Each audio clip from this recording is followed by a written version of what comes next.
is up, world? It is Mason with Business Breakdown. This is our first episode ever, and I don't even know if this is our intro music. This came on the podcast machine that I got. Is this a stock noise or someone else's? I don't know. We'll find out. It just ends like that. It just ends. I don't. That's the best. That's the worst. I mean, we're gonna have to work at it.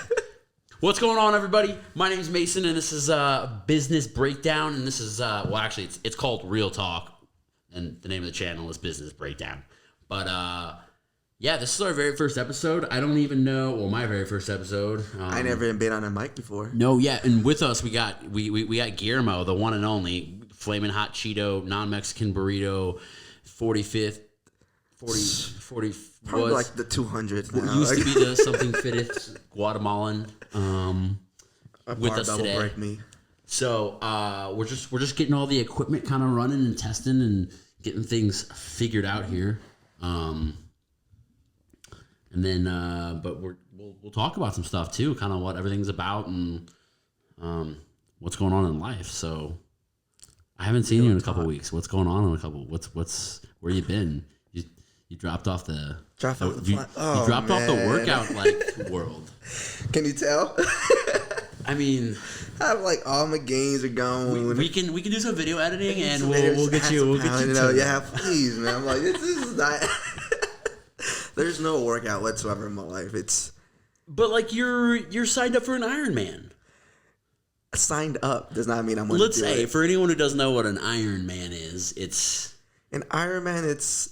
I was at work. It looks pretty cool on YouTube. What is it? It's a 2.4 open water swim. It's a 112. If you've never bike swam ride. 2.4 miles, that's extremely far. But I'm a pretty good swimmer. You know? Oh no, I get that. I'm just saying for anyone who doesn't know, 2.4 miles is a long swim. That's like a marathon swim. And then it's like 112 bike ride, which I never rode a bike that miles or kilometers? Miles. Miles. That's more than kilometers. And then 26.2 marathon a run which is the marathon. 26.2 miles. Yeah.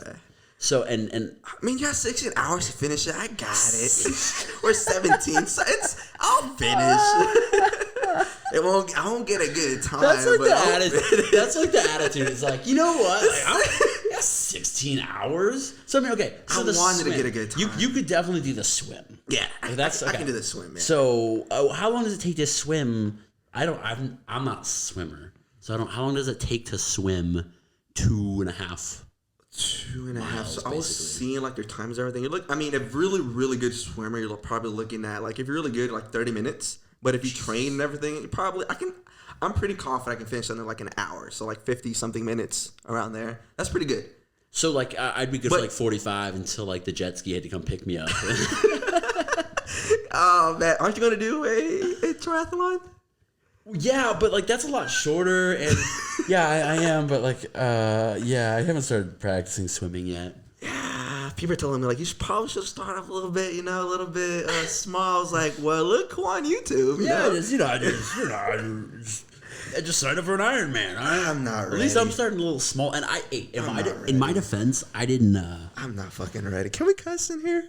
I mean, I don't think we're supposed to. I'll probably have to go through and we're not monetized yet, so it's probably fine. You can cuss for now, I guess, because to sort of get monetized, I got to get to 1,000 subscribers and 4,000 hours of watch time.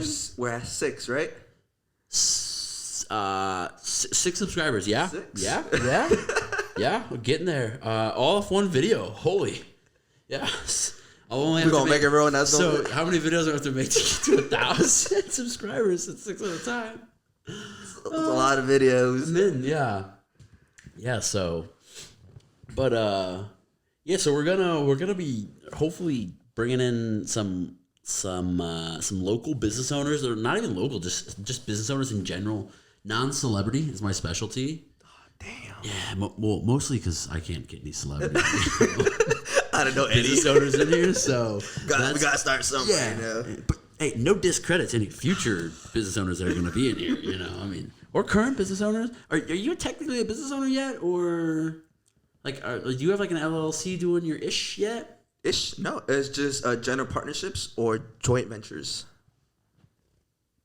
I guess this would be a good segue moment to talk about what I do. To talk about some talk about some. Okay, so tell for the world that like doesn't know what you do because hardly anybody does. Especially you drop off you drop off the face of the earth for months at a time, and then you just show up and you're like, hey, I'm ready to go run. So what are you doing? Real estate investing in general.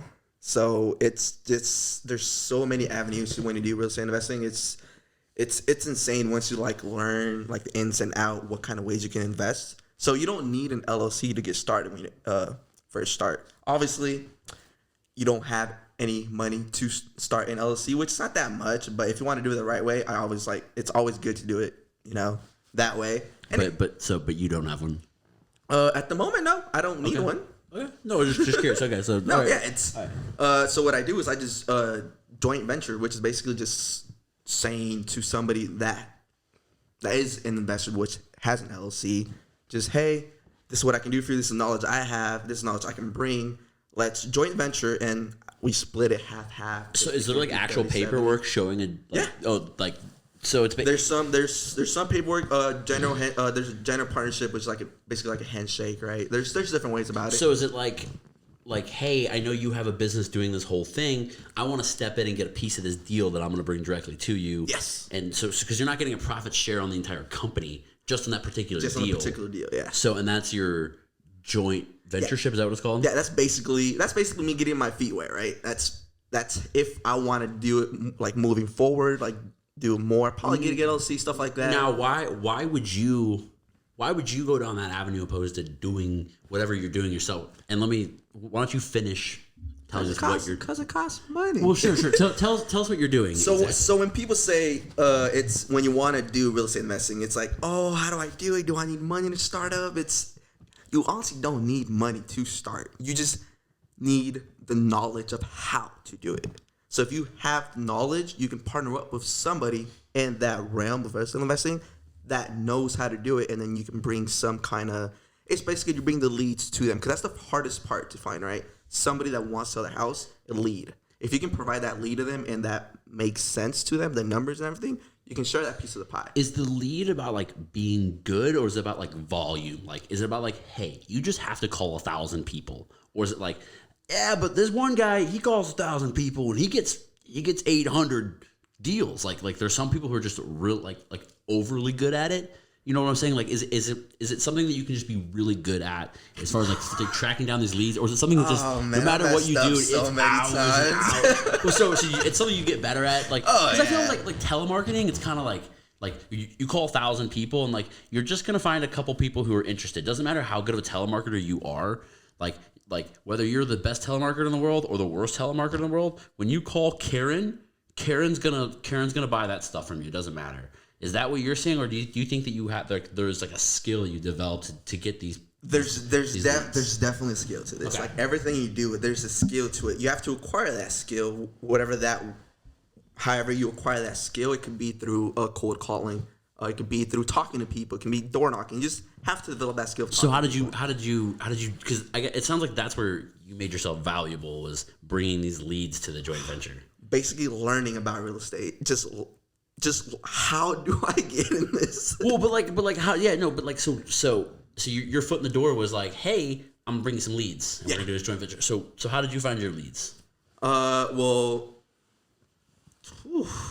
And what types of leads? Like when we say leads, like what are your leads? Are you looking for people who are selling their homes? People who are like in a bad situation? What are you looking for? Let me blow your mind. All right. Here we go. Here we go. Blow your mind. The sound effect. Crickets. Sorry, you know what I mean? it's not. This is guys. You should label them. You should label them like what each sound means. I got limited space remaining on the SD card. It says. Oh no. Oh no. It says. Oh no. It says. Oh, sorry. It says. We got 13 minutes left. 13 minutes. All right, so continue. Oh no, it's like there's different ways of doing it. So there's people that cold calls, people that door knocks, people that they direct mail. It's like there's different ways of doing it. But you can get access to the MLS, which is the stuff that agents use to, That's like their database, the online yeah. database. But you have to be a member of the GLVAR. You can, or you can ask for MLS assistance, which they'll give you access to it as an assistant. But you have to show, I'm sure, some sort of. Yeah, there's some paperwork and stuff like that. I can't just be like, yo. I mean, there's so many different avenues I can go to. So what do you do? The best, I did it all, and I try to find a system that you can do it a lot better. Of course, you can cold call, right? But that takes a while. It's hard getting yelled. I mean, hey, telemarketing isn't really like a thing anymore. We have to start somewhere, right? Right, Plus, that develops those skills, right, to talk to people and stuff like that. You learn how to get yelled at. You don't take it personal. But you have to learn to not take it personal, right? Don't take it personal. It's just take it. We've all been a little snippy with a telemarketer on the phone, right? And then I actually went door knocking once just to test it out. I was like, no. I mean, don't get me wrong. It's real estate's basically a people business. It's a networking business. Like the more you can talk to people, the better you can communicate, the better it'll be. So through that process, I was like learning, okay, cold call, door knocking, direct mailing, and I was just trying to find like a system that works. So you're finding people who have their house already for sale. Yeah, why not? Why not just call them instead of... Okay. So now you found a lead. We still don't know what you're doing with these leads. Oh, because okay. you're real estate investing. What is that? Like, there's Okay. so many different avenues of investing. So many. So what are you doing though specifically? So when you find this lead, what are you doing with it, and what makes it a lead? So when I first started, the lead. Let's see, how can I say this? A lead is basically a lead is basically a homeowner that's distressed. They're selling for whatever reason that is. They're not on top of their payments for some reason. Divorce, medical. They just want to COVID. Overspent on medical. It could be so many things. Okay. So many things. Just you have to find that pinpoint, right? You got to find why the reason they're selling. Left holding the bag with GameStop. Bitcoin. Bitcoin, Ethereum. We'll talk about. I'm not into that stuff. Yeah, but Pokemon cards, NFTs, nifty. But no, it's like it's with you. You first of all, you find that lead and you find the reason why they're selling, and then you run some numbers, and then you present it to an actual investor, right? An investor that has the capital to move forward with the deal. Because when you're first starting out, how are you going to get like all this money to put into a property? Might as well just find the lead, which is the hardest thing to do in real estate. Give it to an investor that knows what they're doing, hopefully. So are you, but are you calling some people and they're like, what do you say? Like, so are you calling these people? Are you knocking on their door? How are you? What are you doing with this lead that you found success? Was it door knocking? Were you calling them? I was just trying to find a way that you can find more leads quicker. How are you converting those leads? Though I'm saying, so you. I think What's the next step? By cold calling and going door knocking, it got me to a level where I can actually talk to people a lot better. That's what I'm saying. So now when I talk to actual people, that's what I'm asking. Okay. So you contact the agent. Guys. So I was trying to find a system that it can just do it for me. That I don't have to cold call. The leads are they're there. Yes, it's very competitive, but so it's not really a cold call. It's like a warm call. Because a cold call would be like you're just calling numbers. A warm call is more like they're in a situation. A hot call would almost be like they're waiting on your call. And so this is like a warm call. Exactly. All right. And then during those door knocks, during those cold calls, you understand people. You understand the reason why they're selling. And then when you talk to an agent, you just have to navigate that a little bit better. Because, of course, the agent wants to make a commission. Of course, want to sell the house for a high price because they do get that commission. But if you can find a way that you can, help the homeowner as well as help the agent, that will make sense for everybody. And even the other investor that will make a profit. If the numbers make sense for everybody, that's where the deal comes in.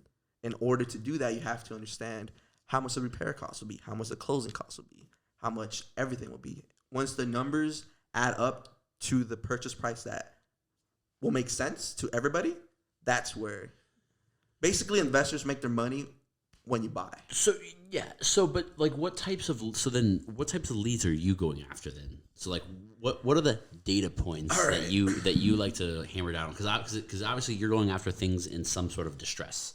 So is it fixer uppers? Is it foreclosures? And then what are you doing from that point? And why do you need an investor? Okay, so for me, like I started looking into like investing when I was like 23. I was like, I went to libraries. I read the library. I watched YouTube University. I did it all. And then like last year, like I found this investment group, right? Investment group. I still don't know a ton about this investment group. Investment group that will basically mentor you in a way, right? I went to a party with these people, right? Yeah. It was a hell of a party, I have to say. I lost my phone. I don't remember. I do know that my phone got hacked. I threw up in the sink. You threw up in the sink? I think I threw up in the sink. I think I like disappeared for an hour. And everyone's like, they don't know where I went. Yeah. Like here's the real mystery. I don't know where I went either. We can't find. That was your birthday party. That was a surprise party. That was epic. Anyway, that's a little okay. So your investor group. So you got involved. So I got involved in everything. Just basically internship, right? So doing what I do now, but doing it for them. So what they do is actually it's pretty cool. They actually are investors, but their exit strategy it's everything in one. So from what I learned from them was how to do short sales, how to do a probate, how to do seller finance, how to do subject twos.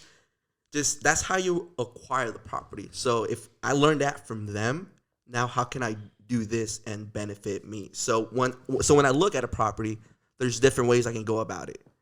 So if the numbers make sense, doing a subject to, or maybe a seller finance, or just different ways that I can get a deal. So I can look at a deal and I can analyze it and I can find a way where it makes sense.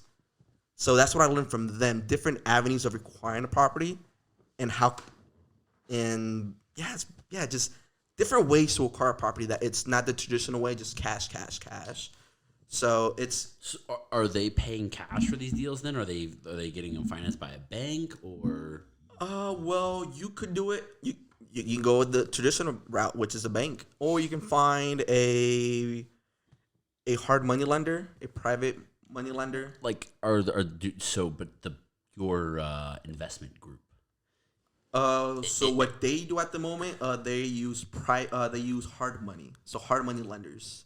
So what's a hard money lender? So hard money lender is basically a bank, but not in the traditional sense. So they will give you higher interest rate, and they won't give you, well, depending on which hard money lender you go to, they will only give you probably 80% of the loan to value of the property, and then you have to come with it 20 other percent, and then the rehab if you're going to rehab it. So why would someone go with a hard money loan opposed to a more traditional? People that are barely starting, hard money lenders go based off the deal. They don't go based off your credit. They don't go based off anything. They only based on the deal that you bring in. So then, is it you have a higher interest rate then? Higher interest rate. Like you pay points. 8 to 10%. I'd say. Yeah. You pay points up front, stuff like that. It's like, but if the numbers make sense. But the incentive is like you're not going to hold that long term at 8%. Then you're like, hey, give me this money up front. I'm gonna flip this. Yeah, it's I'm gonna flip this and move to the next one and take my money and stockpile roll into the next one. It's all based off the deal, yeah. Even though you're paying 8 to 10%, because if you're paying 8 to 10% on a house, like on like a mortgage, well, you basically are in a sense. For a 30-year mortgage. Well, it depends. I mean, I think it depends how you look at it. It depends. Here's what it depends on. You want me to do the numbers? Okay. No. I think it depends what you do with that offset in cash. Right? If you take the offset in cash from a 30-year and you do invest it in the stock market at an annual return of 8%, taking out a 30-year makes sense. Yeah. I mean, there's no wrong or right way to do it. It just but I mean, if you're gonna take out, there is wrong ways. Yeah, but I mean, if you take out a 30-year, and with the difference, if you're like with the extra money that you're saving by not taking out, say, a 15-year, and you go blow it on, I don't know, just like a kayak or a surfboard every year, or I don't know, something that doesn't have a return on value, whatever it is, like at that point, like the numbers don't make sense, I think. But if you can use that additional cash flow that you're saving, doing a 30-year, but yeah, I mean, because you end up paying, if you run the numbers, you end up paying what? You like paying your mortgage twice or three times? Twice. Well, depending on the economy, depending on sure. So interest but rate on a 30-year, right? Yeah, it's twice. It's you double the interest. So it says you have an interest rate of 3%, you double it by 2, which is 6, times it by 100, like 600%. Not sure what's going on with all that math. All right, we're gonna take a quick break because this SD card is about full. We're gonna do a quick flip, and we will pick up from there. So let's see what this button does. Oh, yeah, that's cool. All right, that's a good outro. All right. Let's go with a wine about it wine.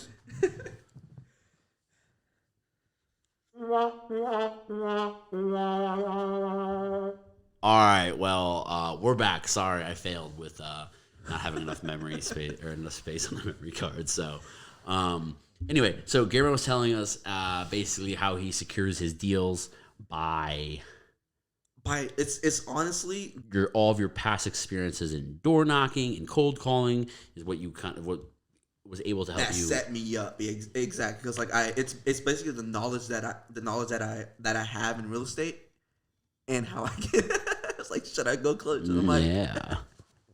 I see you. I'm like, okay. No, it's just basically like the knowledge that I have to the door knocking, the cold calling, and being with this investor group that I'm leaving.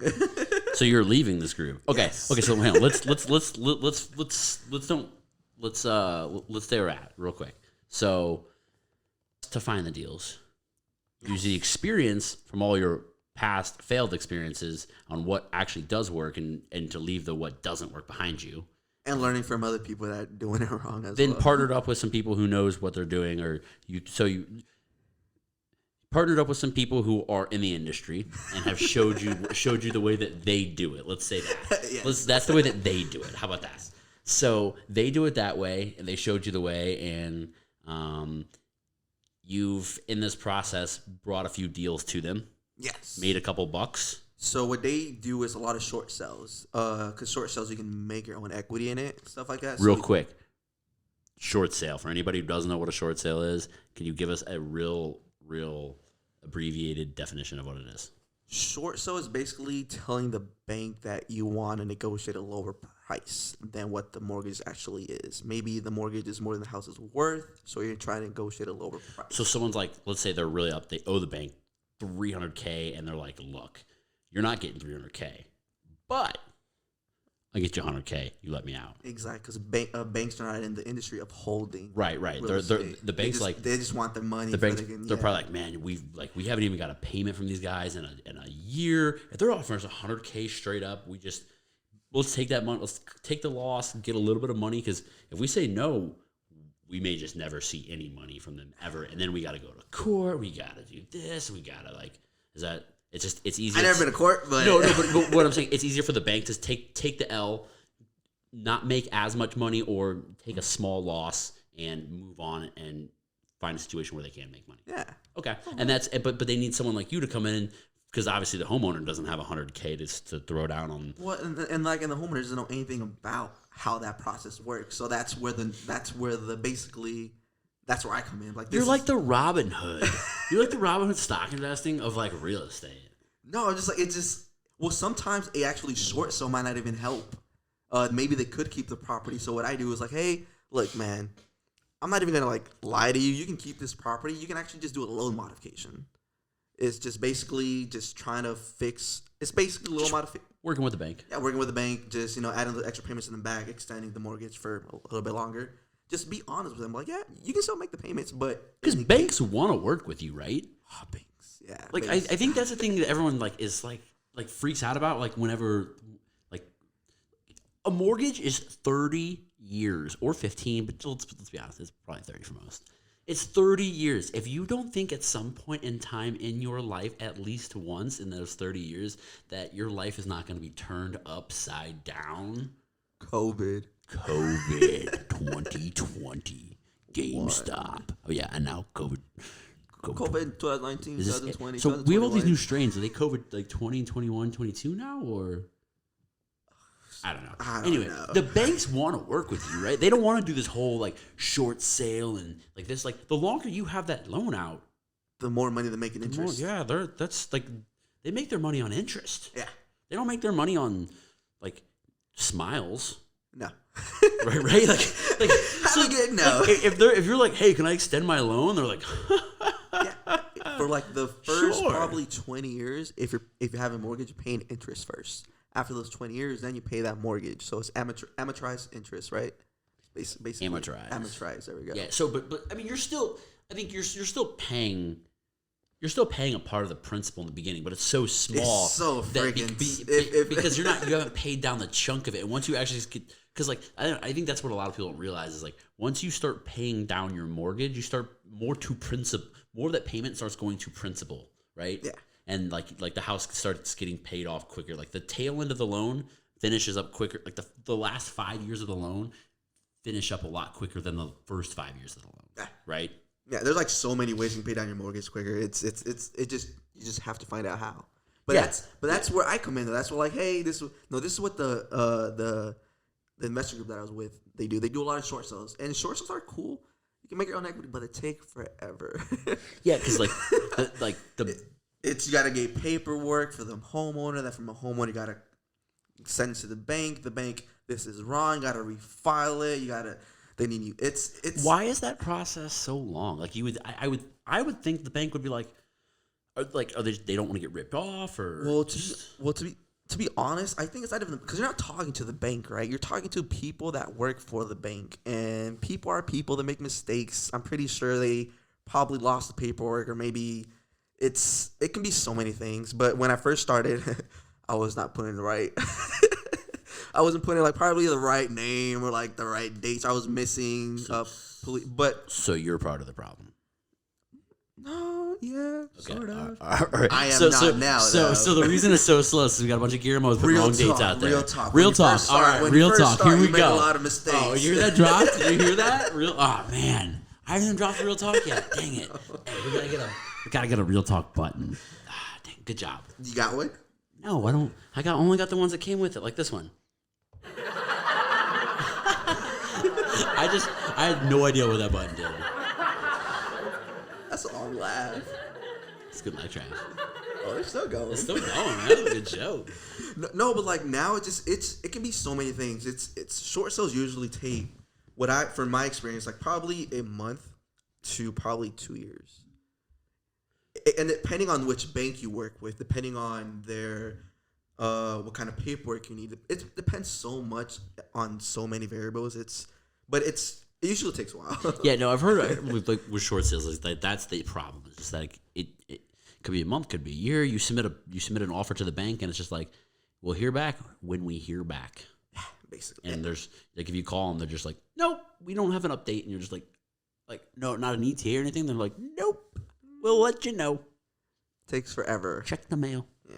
And then what I learned from this one is like I that's short sales, and then what I learned from them was how to do a probate. It's basically when a homeowner dies, so somebody in the family has to take possession of the estate. So I have to do like legal paperwork. And when we say estate, that's everything. That's not just a home, right? That's their car and their whatever they own. That's their life. Yeah. Okay. And so I learned how to do that on going to the court. Because that's a whole. Actually, that's like a whole thing, huh? It's pretty easy. Really? It's so easy. They have a self kiosk, self help. But it was closed during COVID, so I had to learn it. So I had to learn it all through like the world was closed. The world is still closed. Well, in Las Vegas, 35% of it is open. 35 now? Gets it? Yeah. We just upped it. It was 25, I think. 25. I'm gonna ask. I know. I don't. I have one of my acquaintances, I would call him. He owns like 2 bars here in town. He buys TVs from me, and I wanna get him on here to talk to him and see kind of like, because he was like a big advocate against the governor, and still is. Makes some pretty wild shirts. Shout out to the governor. No, not shout out to the governor. I don't know about that. Yeah. We're a bar and restaurant and entertainment attraction, and now we're 35% of that. Anyway, we're not talking about COVID right now. We can go that way. There's so much we can go. Hey, save it for Wine About It Wednesdays or Fridays or whatever we decide to call that segment. Or we were talking while we were doing the memory card swap. Real quick sidebar here. We're gonna do like a segment on like probably Fridays or Saturday nights where we want to do it live, where just like whine about it. Maybe just anybody want to talk about anything and whine about stuff. Like we'll have a couple glasses of wine, throw up the live stream. You guys want to complain? Let's complain. Get it out. Get it out. Get it over with. Hit the pillow. There's so much to whine about. So much. Like it's okay. Like hey, we're still February, right? Yeah, whine about it here. Like don't whine about because we care here. We care about what you're whining about. Everyone else, no one cares. No one cares what you're whining about. Nobody except us. I'm kidding. Anyway, stay tuned. Stay tuned for whine about it. We'll get there, but no. So they were doing a bunch of short sales. Yeah, they're doing. And then you got into probate. And got into probate. I was like, all right, this is how I can get into this deal. All right, learn about probate. If I don't learn about probate, this deal's I need to acquire this deal, and the way I acquire it is by doing a probate. So basically, what I did is I went. So this is a specific deal that you're talking about. Exactly. So give us just a real quick background on this deal, how you found it, and what brought you to go, oh crap, I have to figure out how to do probate. So for this one, with the people I was working with, they wanted to be on TV, right? That's so I don't know how to get these people on TV. So all want to be on TV, kid. We all want to be on TV. So I was like, I got him a few TV shows or news channels, and then that's how that lead came through because they saw us on the news, and they were like, "Hey, yo, Guillermo, you did it. Might as well take it." I was like, "All right, cool, I'll go." as you should. Okay, so as I freaking should. Yeah, right? so Guillermo got your this nonprofit group. So much to talk about. I still try to wrap my head around this whole idea. I'll tell you how it works, but it's complex. Yeah, I'm sure it is. So anyway, he gets these guys on TV, which is pretty cool. I saw him on the news. Those are some great shirts. Don't got them shirts no more. we could maybe find a clip of it and put it down in the description. No, you don't want to find a clip. Okay, on that. maybe we won't. Maybe it'll still be in the description. Hey, if you guys want to see it, tell me. Well, put it down in the comment section. I'll dig it up. Subscribers. Hey, on my current 6 subscribers. All right, all 6 of you. Guillermo's one of them. So 5. Mom, Dad, don't count. So back to 3. Hey, I'm gonna get 5 thumbs up on this and 1 thumbs down, and I'm gonna know who left me that thumbs down on this video. Is Chris on here too? Chris isn't allowed on the podcast. He's not allowed. Number 4, best dad. Number 4, best dad. Anyway, so you find this deal. I called her. Well, so because you got you got this group on the news, and this person saw you on the news, called. And her sister saw on the news. And then they got a hold of you, and the group said, "Hey, Guillermo, you take this deal because you got us on the news," and that's how they found out about us. Hopefully, they said that, but I went on it. Oh, okay. So you took the initiative. Yeah. Okay. And well, obviously, it was like my first time, so I actually spoke. Her name was Michelle, which was the daughter of Gary, which died, which was the owner of the house. Okay. Okay. Because this was a probate deal. Probate, okay. Gotcha. So obviously, I went with somebody that knew about probate, and then that's how I learned it. He just he just talked about in and outs about it to the homeowner, explained how the process works, and I basically took the paperwork, I figured it out with somebody else. Her name is Sarah, and I met Sarah. Yeah, you met Sarah. She's cool. Yeah, she's cool. I was supposed to shout out Sarah. Just shout out Sarah. I went to the courts. They were closed. So I had to learn some out. So they had like a self-help thing online. The courts were closed? The courts were closed. Justice for all. Except during COVID. So I just went online. It's freaking simple. It's super simple. Just depending on how much the estate costs, that depends how much the check the homeowner is supposed to give. Depending on how much the value is, that depends how much the court is going to take. Depending on how much the state is, that's how much it will charge the executor, which her name is Michelle. So, for example, I don't know the ins and outs because like I said I only done one. But let's say the home costs $100K, so the probate and everything is going to cost you $500. If it's more than $100K, it'll charge you different amounts. So just different amounts for different states. So the higher it is, you obviously need a lawyer because it's a lot of money. But this one's pretty simple. So I did everything. So basically, what you're saying is like there's different price ranges. So if your estate ranges from 0 to 250, it's going to be this amount. If it's 250 to 500,000, it's going to be this amount. If it's as you get larger, you may want to think about getting an attorney involved because the larger dollar amounts are coming in. But these smaller estates under $1 million, I would assume, or under 500,000 is something you could handle at the self-help desk down at the courthouse. Yeah, it's but I assume if you were trying to settle out like a large estate, like you had some rich grandpa or something who had $1 bajillion, like you probably aren't going to walk down to the courthouse. Okay, so I just want to sum that up. Okay, so continue. Oh no! So what is like? So there's two kind of probates: intestate and estate. So one deals with the will, the other one does not. So this, I don't know which one is which, but this one, the person that died, Gary, had a will, and shout out Gary for having a will, which made it a lot easier. Get yourself a will. Head on over to LegalZoom. I'm just kidding. But LegalZoom, if you're listening, if you read the will, it said, I don't know what kind of family they had going on, but it was like, my daughters will only get $1 of the estate of the house. Was this like a legally written will, or was this like a piece of loose leaf this guy had written when he written on when he was drunk? I guess it happens a lot, depending on what kind of family, what kind of family atmosphere you have. So like, does he leave them $1 out of like disrespect, or does it like have to do with like taxes? He probably has to give a piece of something to each kid or something. I don't know. Maybe the family wasn't like very good, and they're like, if you're watching this and you know anything about probate stuff, why did this guy only leave his daughters $1? Is it because he's a D, or is it like tax reasons, or both? Or maybe he's just petty. That's what I'm saying. Is he a D? I didn't go in. I just read the will. I was like, okay, this is the will said. That's what the will said. Mom, if you leave me $1. Hey, shout out to mom. Shout out mom. Mom, if you leave me $1 when you die, I'll kill you. You can't kill her twice. That's the point. Can't. In New Jersey, you can't arrest a dead man if he owes you money. Really? Yeah. Oh, that's crazy. Yeah. How do you arrest somebody? Well, I guess there was a thing at some point in time where a dead man was arrested. Just a corpse in a cell. I mean, it's.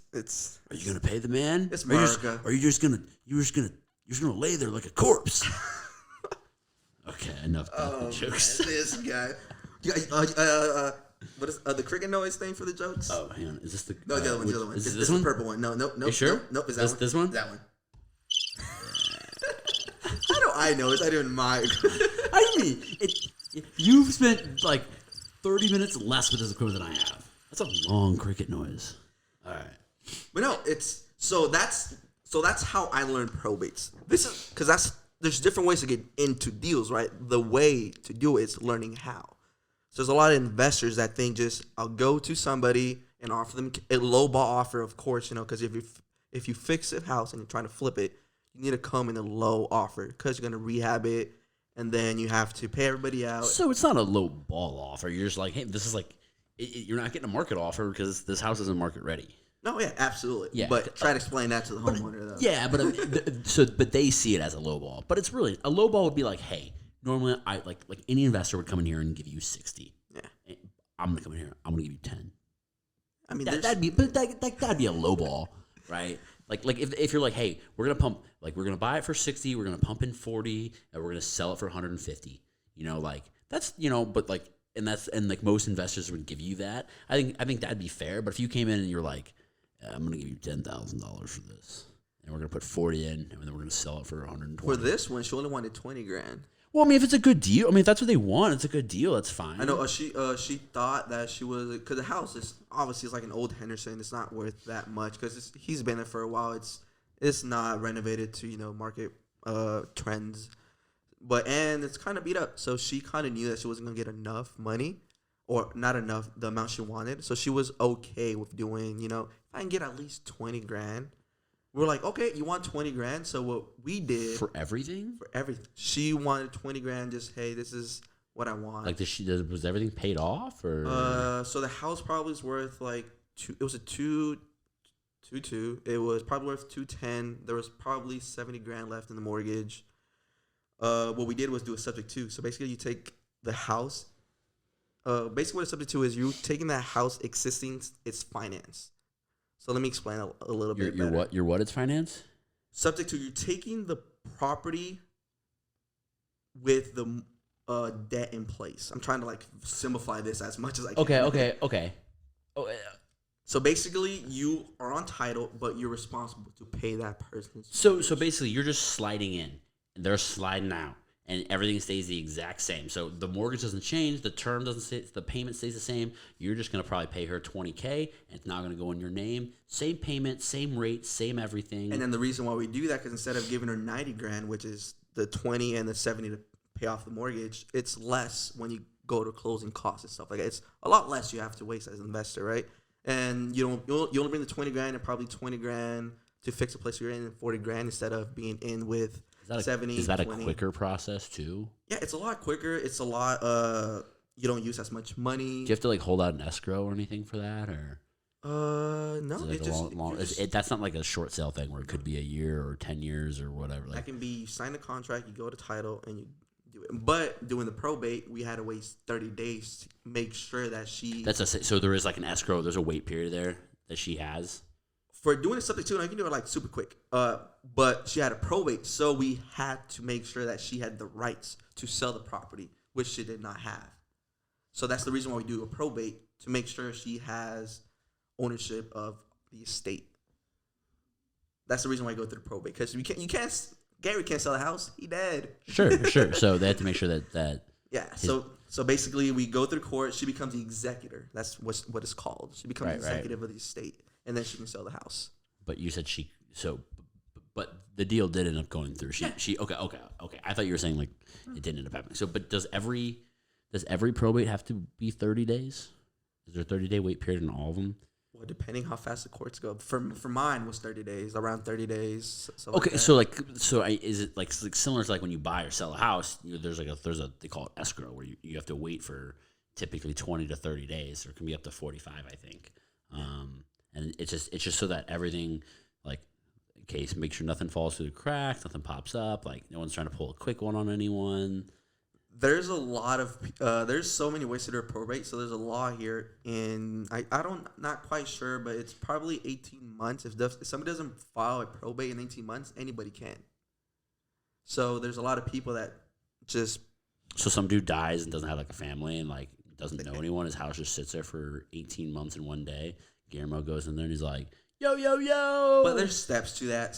But there's a lot of people that, there's a few people that do it, and then the courts are stopping that at the moment, because you're taking somebody's property away without telling them. Well, there's steps to do it, which is a lot complicated. But yeah, that's basically what a probate is. And it was a probate into subject to, but there was title issues on it. The title didn't switch properly. Tell us what that means. So when the whole probate went through, title or somebody, or there was some kind of miscommunication.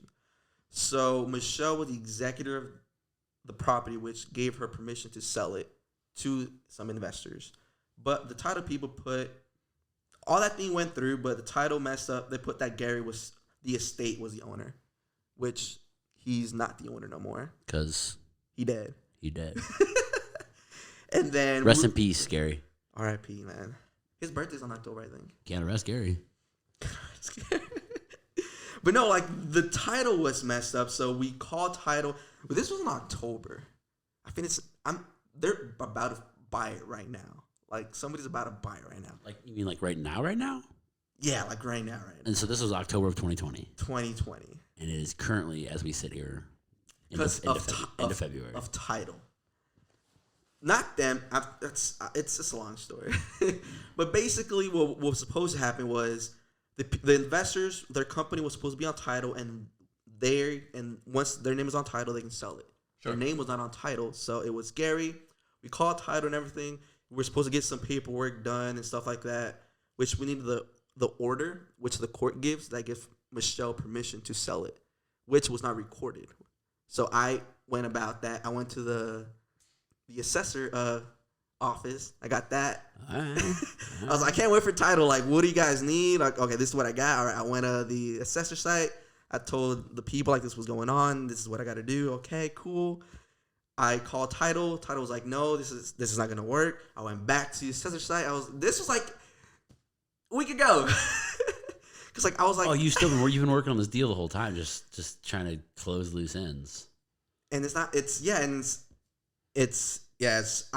just the worst. So you go to guy A, and he's like, you got to go to guy B, and you go to guy B, he's like, you got to go to guy A. And then, like, at some point, someone's like, you got to see guy C, and you're like, no one even told me about guy C. This was, like, on Friday. I was like, you know what? I'm tired of being the middleman. I brought the whole folder, like, everything I had on this property. I was like, hey, this was going on. I spent 3 hours there. I'm pretty sure. At the assessor's office? Yeah, at the assessor's office. So I was like, hey, this was going... Shout out to Tina and Linda for helping me. Yo, Tina and Linda, shout out. Tina and Linda, if you're watching, give us a like. No, I let them know this is what's going on. Like, how can I change title to this? Because this investment company's trying to buy it from this other investment company.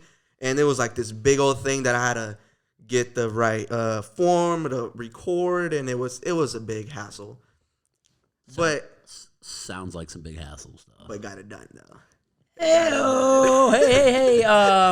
Let's find a button for that. Pick the right button. Hey, good job, Guillermo. Hey, shout out Guillermo for getting it done. All right, give us a like for that and a subscribe.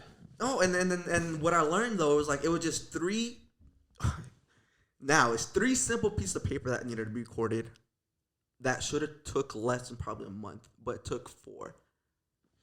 And was like, so when you say recorded, like they needed to be filed down at the courthouse or somewhere? Exactly. So title sent it to the assessor changed it, or you can go directly to them. So you didn't know this. Now that you know this, you looking back, you could have figured this out and got it done a lot quicker. Exactly. But you just didn't know. But I did not know. And this is one of those learning lessons. No, that's the thing though. Nobody told me. I feel like nobody knew. I feel like that's a big thing too. Is like a lot of times when I find stuff out, like I was like, okay, this investment group, right? Like, you said you're doing this for a while, right? But what I did was, it was complex. I didn't know what it was, but it was honestly 3 pieces of paper. Like, why did it took you guys 4 months to do this? Yeah, like how did you guys not know? Yeah, and like that was like a red flag. I was like, okay. I find stuff like that. Like I was like a red flag. I find stuff like that, and they blow. Like I'm like, you've been in business how long? And I'm like, how are you even semi-successful? I'm like, man, if I could figure this out and like actually know what I'm talking about, like I could be really successful because you're pretty successful and you don't know about these 3 pieces of paperwork. I was like, it was 3 pieces of paper. Do you feel like that there's been multiple things that have happened like that with this group that you've been working with that you're just like, guys, how did this fall through the crack? I'm basically like the intern. How am I? That's basically it. How am I figuring this stuff out and you guys aren't? Like, is that how you feel? No, that's how. So that was like the first red flag. I was like, all right, maybe they didn't know, stuff like that. You know, I just give the benefit of the doubt. You know, cool. But great. Give the people that are teaching you the benefit of the doubt. Okay, got it. I was just like, cool, whatever. But no, this just happened like a week ago. So somebody are gonna buy the property this week. Everybody gets paid.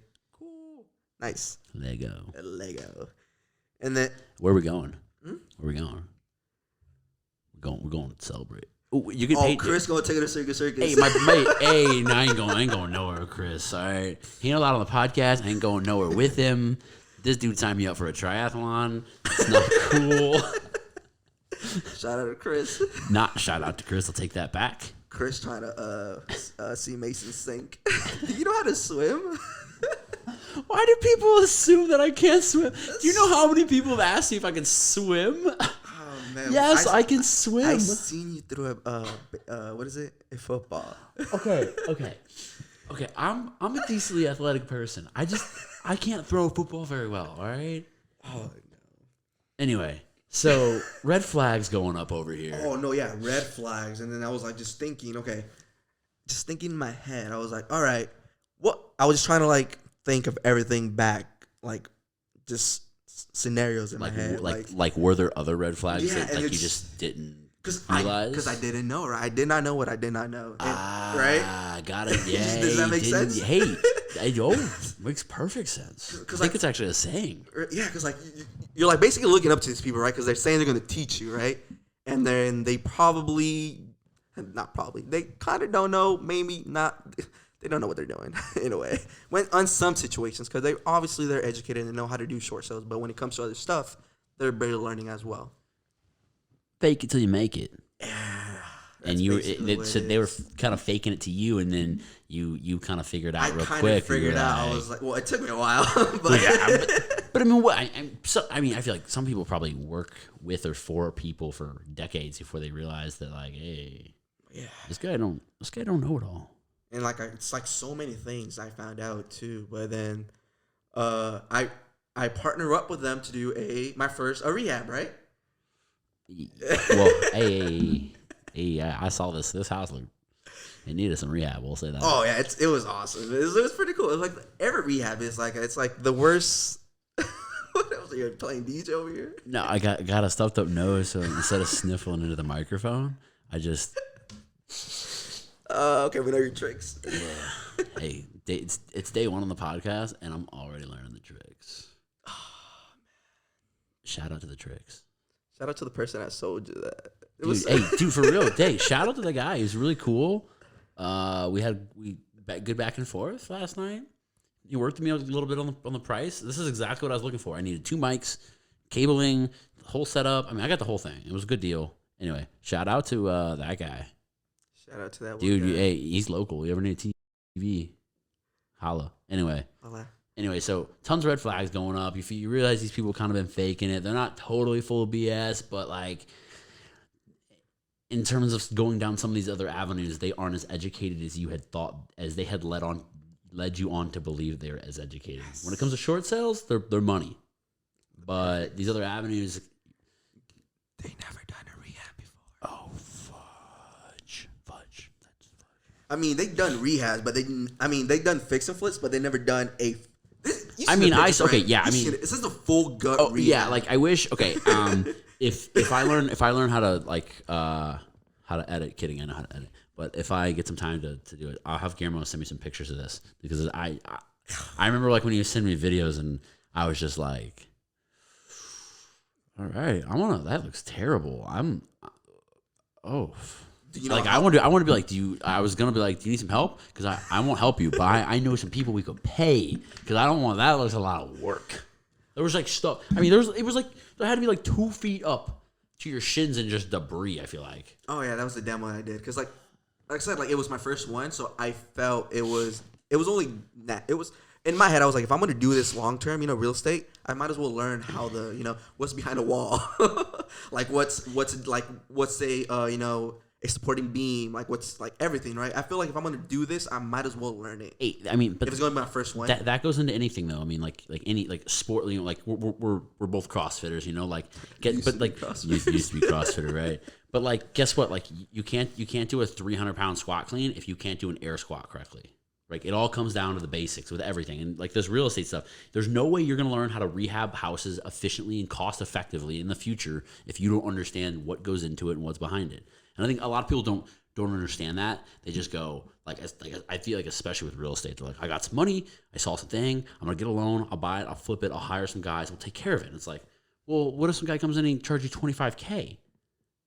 How do you know it's not 15? Or like, how do you know that like if you don't know, like you're like, hey, isn't that a load bearing wall? You can't just move that, right? You don't want your guy to be like, oh, it's okay. And you're gotta get permits. Yeah, you gotta do so many things. And these are things that you have to know and learn along the process. You don't want to go out and just buy a $500,000 house all of a sudden, and like all I'm saying is like, good job doing it the right way, because a lot of people try to like either bite off more than they can chew, or they don't go about learning it the right way, which is what you're doing, which is a key to success. I think trying to build that foundation.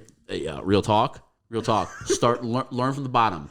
I tell my guys all the time at the store, I take the trash out better than anybody in this entire store. Because I've freaking done it. I've taken the trash out more times. Like when they go, no, they don't fit in the dumpster. I'm like, let me show you out. And I'll get out there, and then the guy's like, what's the owner of the store doing? And he's climbed in the dumpster. I'm like, yeah. What do you want to do with this trash? Leave it in the store? I've done it multiple times. Yeah, I've had to do this by myself at midnight, like in freezing cold weather when it's raining uphill both ways in the snow, with both my brothers and sisters on my back. No, I haven't. But I mean, but you got to learn that stuff, and so good job. So that was a red flag, right? That's the other red flag. I was like, these guys had never done a. Well, they never done an extent rehab before, which fix and flip is, you probably just do some paint, carpet. Yeah, rehab, you're actually adding value to it. You're basically taking from this. You're taking everything, right? Yeah, no, yeah, it's a full on. It's a thing. It's a big thing. And I was like, you know what? Let's go, right? If I'm going to learn, might as well just go at it, just learn from it. I found a deal, right? And I needed some capital. They know how to get capital. I was like, cool, let's partner up, right? Money is there, school is everything. But like I said, they never done rehab. And I never done rehab. But did you think that they had done a rehab? And while you're doing the deal, part of doing the deal with them, I assume, was like, these guys are going to help me with the rehab. Well, these people know what a rehab looks like, or they know the steps to a rehab. They know what goes where. Because you thought. I thought wrong. So you were like, these guys gave me the guidance and the tools before that I needed to succeed. And that's the reason why you haven't seen me in a while. Because guess who's basically doing everything for this rehab? And not my contractor, Freddie. That's who. I think it's. Oh no, I'm not doing no. I don't know anything about construction. I'm not doing no rehab. Oh, you're not doing the work. No, I'm not doing the work. I'm just hiring it out, talking to people, trying to get cheaper price and stuff like that. You seen the car care, right? The car care was like $12,000 to replace it and then redo it. I found a guy for $2,000. The plumbing wasn't there. It was gonna cost us like $2,000. I got somebody to do it for $700. But that takes time to find somebody. Yeah, no, I mean not only that, but then you gotta make sure it's done right, and you gotta, there's a lot. Yes. It's not just like, let me hit up and get some guy on Craigslist and take the cheapest offer. And I was like, how can I find these people? And then I just spoke to people and stuff like that. But it's basically just red flags, seeing people saying that what they are is not who they really are. So this is kind of like, you're like, all right, this is the straw that broke the camel's back. Yeah, it's and a lot more stuff, right? And now that I'm figuring it out, a lot more just talking to other you gotta. Just talking to other actual investors that actually know what they're doing, actually having conversation with them, because obviously I basically intern for them, right? And then just learning. So have you found some other people now, or? Oh. Uh-oh. I actually found some. So what I did for them, I just found other people, genuine people who actually know how to do it, and then basically we start tomorrow. Holy smokes! All in 2 weeks.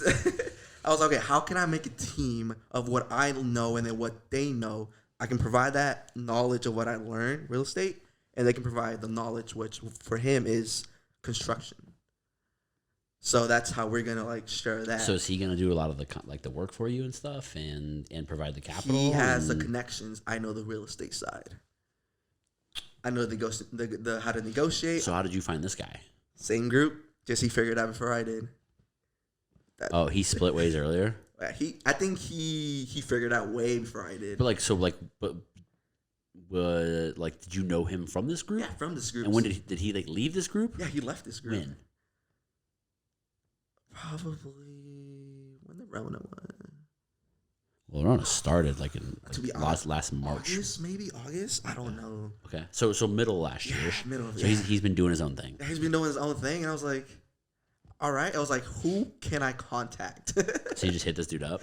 I was like, yo, this is what happens. Like, man, I knew. He was like, he was probably like, gosh, dang, you're a good dude, Guillermo. They did you dirty. Come with me. I'll take care of you. I'll show you the ways. No, but real talk. Like this is Real talk. I feel like this is where a lot of people give up, right? Like where do I go from here, right? Like I got screwed basically, right? I got screwed. That's basically what it is. I mean, you were put in a rather unfavorable situation. So do I quit now or do I find a different way to go? And that's where I was like, all right, this is where this is where it happens, right?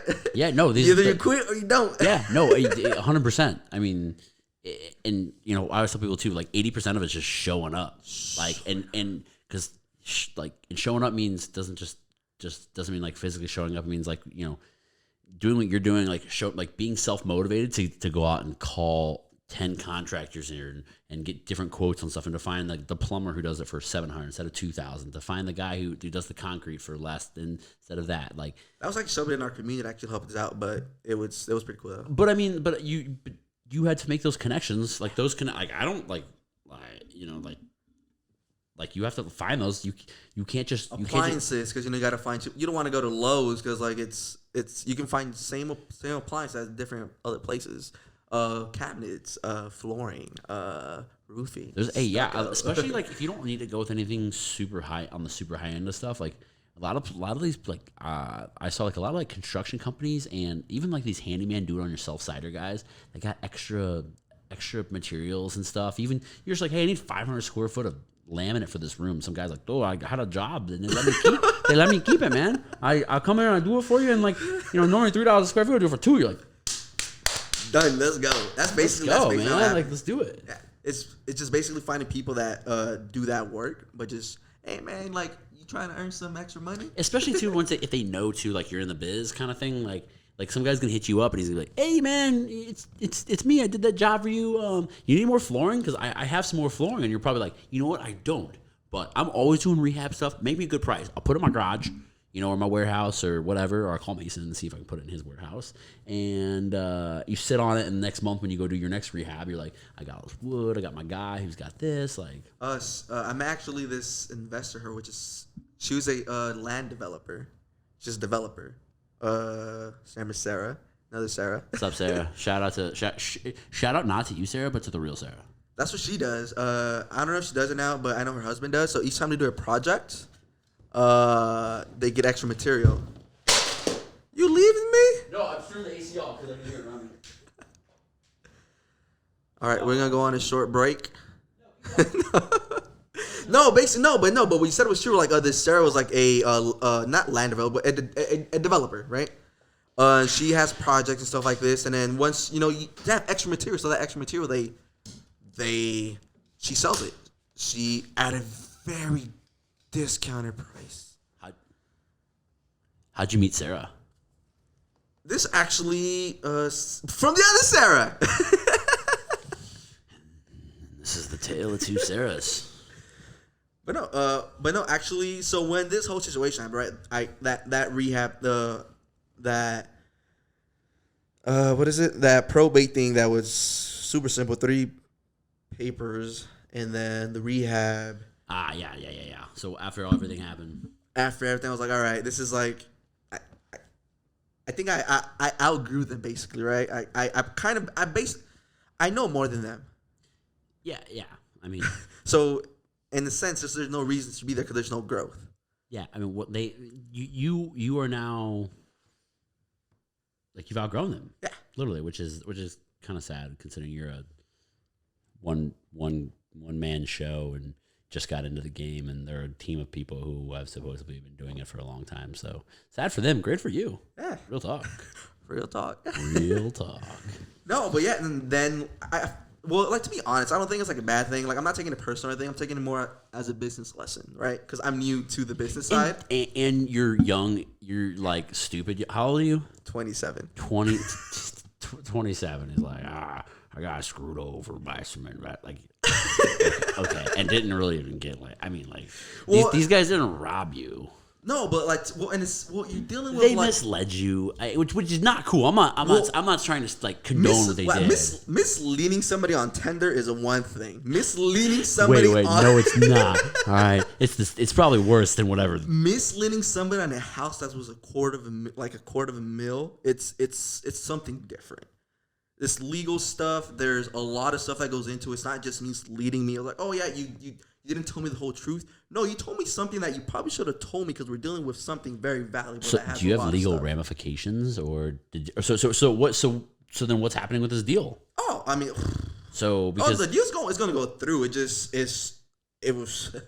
so the probate so the probate deal is going to go through. No, probate's going to go through. It was just title. That's going to to go through. You're taking me off my birthday next weekend. Got it. Paying for it all times 2 and giving me gambling money, dude. You're so nice. All right, so now we got that. Gambling money to waste. I don't got it like that. You know, I ain't selling that much TVs like you. You know. Hey, last I recall, you sold a TV or 2 at a CrossFit competition. So I'm still waiting for my commission. Yeah, it's with the investor. I had your shirt on like 2 days ago. You should have wore. Yeah, why did you wear it today? That's fine. This is like it's in the dirty pile. Well, I got like 4 more. Of course it is, because it's a filthy shirt. It's sick. I'm not even wearing a best. But no, shirt. That's basically what you guys haven't. Or that's basically what you haven't seen, because like it's you learn from them. You're trying to go out. You're trying to network. You're trying to see where you can go. You're trying to, now that you know how it's run, the business side of it.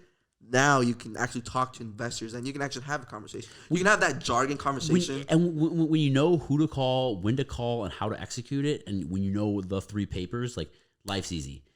When you got to spend a month figuring out these 4 papers, but the difference is like, if you have to do that every single time, you'll either not be very profitable, or like you'll burn out. Like, it won't be worth it at the end of the year. If you have to do that every single time on every single deal that you have, and it's an uphill battle every single time, and you're only closing 4 deals a year because you're so busy doing all this extra work and not learning from your mistakes, you're not gonna make any money. Nah, but if you, it sounds like you're picking these things up quicker than an entire group of people that have been doing it longer, and before you know it, are gonna probably be flipping more houses than. I thought you say flipping burgers. No, I hope not. No, I wish them nothing but the best. Like I said, I'm not taking it personal.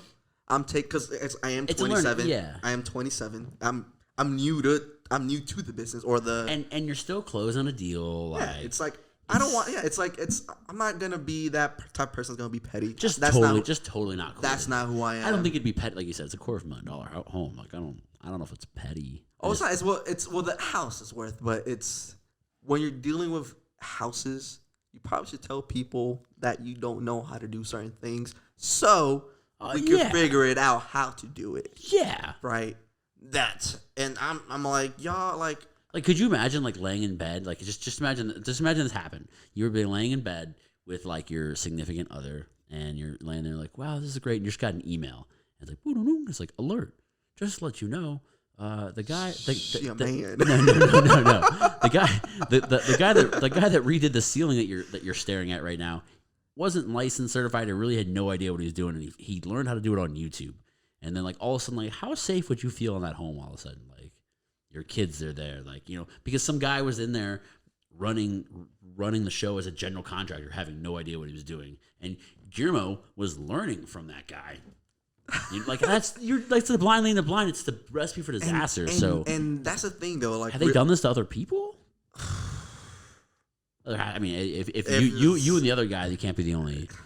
But no, that's what I'm saying though. If it's real estate investing, like it's like a small group. Everybody knows each other, right? Yeah, I'm sure. And reputation means everything. So if I go along with them more, sure. That's yeah. Especially if you get a bad reputation at a bank, I feel like with lenders and stuff. Not even bank, like you can get blacklisted. Yeah. Like there's real estate agents that have like a blacklist that didn't work with investors because for whatever reason.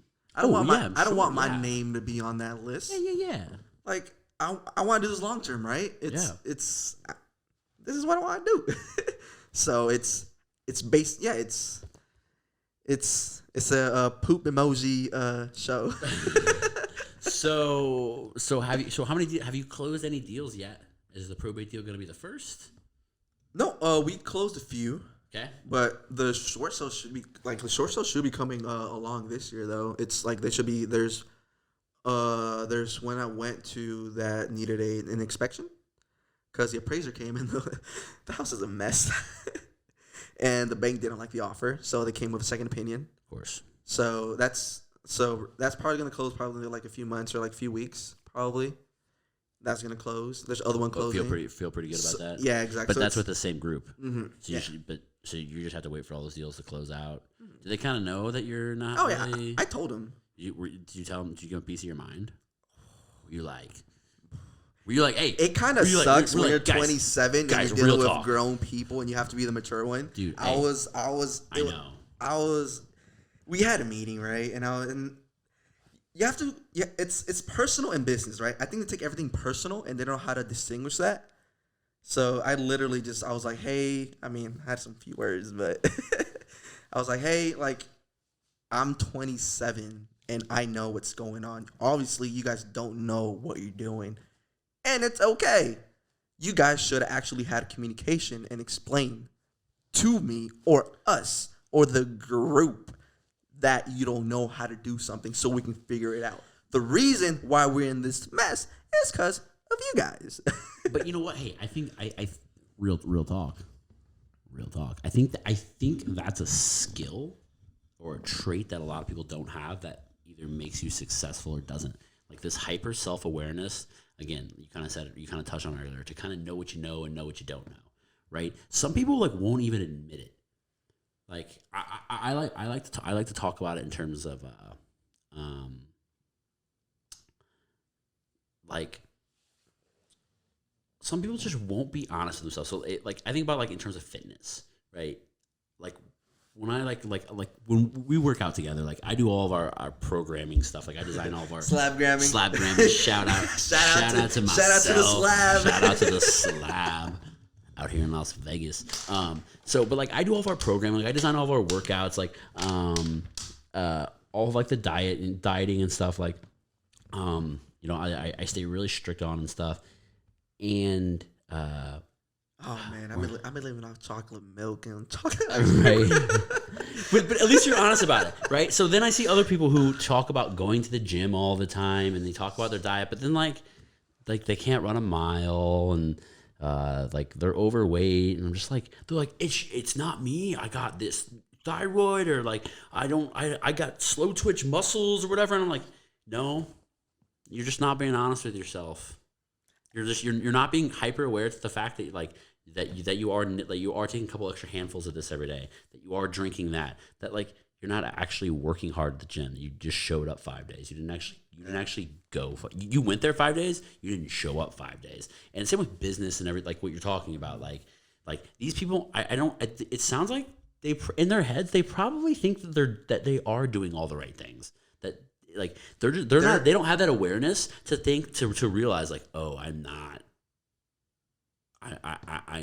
I don't know as much as I do as I think I do. I don't have this figured out. They think that they do, and but they're spinning their wheels and their tires in the mud kind of thing, and they're just and all of a sudden you come along and you just zip right past them, and they're like, what? Whoa. And that's the reason why they kept me along. Is that not that I'm the smartest person, but I catch on quick. Well, but it sounds but I can tell you I know just by looking at your Instagram stories and stuff, you're always studying and learning and going, like you said, you spent 3 hours down at the assessor's office. I'm sure that was a lesson by itself. I'm pretty sure if they got a job application, I'll get that job. Oh, hey, I there's a few companies that I work with. So I get on the phone with a customer service rep, and I'm like, look here, bud, I know your terms of service. You don't even, let me talk to your manager. Was this your first year? Okay, I've been with you guys for 10 years. I know, it's crazy because you go to these places, right? Obviously, for them it's just a job, right? But for you, it's your livelihood. Yeah, no, absolutely. Real talk. It's you have to explain to them no. This is how it's. I was explaining with Tina and Linda knew, but the other people. Shout out Tina and Linda, the real heroes of the story. I feel so bad for them. I was I had so much paperwork for them. I was yo, help. But no, it's. I think what it is they're starting at an older age, and I'm starting at a younger age, and I caught on a lot quicker than they did. And now that I actually spoke to them about get your your things together. There's no freaking way I'm 27 and I'm there and you're not. Right. I feel they're me, but they're older. I just caught on quicker. Because like I feel like in business too, like you need to know what you know and what you do not know. Well, and I think there's different levels too in terms of like how fast you move into things, right? And how big you'll grow. Everyone has what I refer to as like a glass ceiling, right? You know, and some people don't have a glass ceiling. You talk about like, you know, the Elon Musk of the world, like that, like literally does not have a glass ceiling. He wants to go to Mars, like does not have a glass ceiling. But like there's other people like this group, their glass ceiling may just be 4 or 5 homes picking up young and dumb guys who are smarter than they are and are gonna do all the work. Well, they're only dumb because they don't know how smart they are yet, right? That's the big one. They don't know yet how smart they are, but these other people know how smart he is. So, but if that might just be their model, right? And but guess what? They'll never go higher than that because like that's their potential. The good thing they did was they saw a lot of people that were smarter than them, so they brought those people to fill in those gaps. And I think that's one way to do it. Really, but it only takes yeah. you so far without the transparency. And then they were supposed to teach us how to do it. So what I kind of reversed psychology, I've kind of like reversed it. Yeah. So I actually spoke to people that are way smarter than me in that group, and I'm like, hey, I know this. I'll teach you this if you teach me that. Like, don't you feel like the approach, like the better approach there would have been something like, hey, so I know you want to do this, and this is, you know, we normally do short sales, and you want to go into like do this rehab thing, like. We're more than willing to help you out with this and to provide the capital for it, but just know this is the first time for you. This is the first time for us, so we can figure this out together, and we'll help you on the capital side of things. But because you are taking the extra risk or putting in the extra work, we're going to give you a larger percentage of this deal as that's our cost of learning with you, right? If they would have said, if you normally get 20%, we're going to give you 30%, and we're going to learn together. Instead of saying like, oh, stuff is normal, and yeah, we could do that. It could have been so many ways. Hey, we can rehab a house for you. No. Yeah. So well, I mean, but that's all behind you.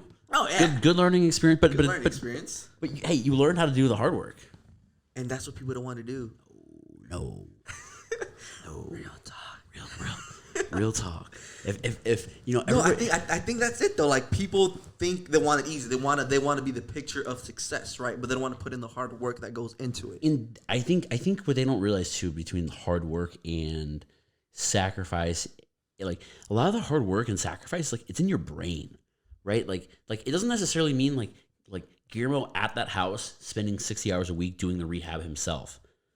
But Guillermo calling tons of people and figuring out the prices of this, and if that's right, and if this what if he needs permits for this, he needs permits for that, and like, you know, like doing all the work, like putting out the feelers to that guy that you made the connection with, who's going to help you with all the construction now, like that's work, like that's real work, like anybody waking up at 4:30 in the morning, having like 16-hour days. Yeah. Hey, and this is, you know, this is one of my analogies, and I you know, take it for what you might, but I would say like there's you know, there's people who dig ditches and there's people that tell you which ditches to dig, right? Like, and but guess what? Like those guys who are digging the ditches, they don't know about, you know, which which way the water needs to flow and which way that the canal needs to split and how wide and how deep it needs to be, and if there's any, you know, those guys who are telling them how to dig the ditches, they know all of that, right? So do you want that guy who knows all that down there digging the ditch, or do you want him up there making the calls? And that's okay. There's two different levels of people, right? But how do you want to operate your business? And like you said, how smart are you to operate that? Right, business? right. And that's the real capital, is the brain capital, not the physical capital. Because like working 60 hours a week is cool, but if you're physically working 60 hours a week, how much work are you actually getting done? I mean, I was working a lot, but I was just no. But if you're mentally working 60 hours a week, like what I'm saying, using your brain, that's tough. A whole lot more work though to get done, because I can call in 2 hours. I can call 6 contractors who are going to do 10 hours worth of work. That's 60 hours of work in 2 hours. Yeah, if I had to do 60 hours of work, it would take me 60 hours.